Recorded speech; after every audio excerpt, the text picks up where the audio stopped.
bridging, and the concept we looked at was the two halves of your buttocks are narrowing, you're not under tucking. So you could do a few normal ones. So 2 sit bones, narrow, knees go over your feet. That's just getting your buttock muscles to connect this way, not this way.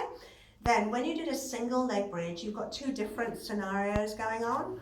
So when you're bridging off your right leg, you need to think about the inner thigh coming in. So you tend to externally rotate your right one. So that was when we talked, but maybe you could have a ball between the 2 legs. So obviously this one would then be down.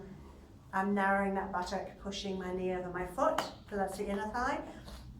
When you did the left leg, what you did was you turned your foot in and you turned your knee in. So you were trying to go off in this angle here. So when you do your left leg, you want to think about your left thigh slightly pushing out. So that's when you might want to create something with a band. And your sit bone tucks in. So that was that. Then when we translate that into the lunge, again, slightly different on each side. So we did this sort of slightly weird lunge where you're bending forward, finding your 2 sit bones, lining them up so they're level on that plane and also not twisted. And so it's actually my front buttock that I'm focusing most on when I'm doing this. It's more like a sort of a curtsy thing really, but it's this front buttock or a single leg squat on that front one. So you tuck it in, feel like it's pointing straight behind you.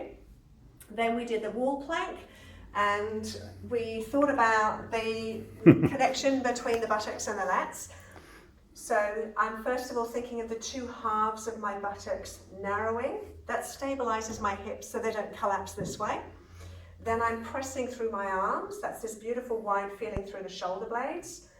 Then when you go down into your press up, you're thinking of keeping the shoulder blades out of your ears, but they narrow together on your back, elbows wide, buttocks squeezed.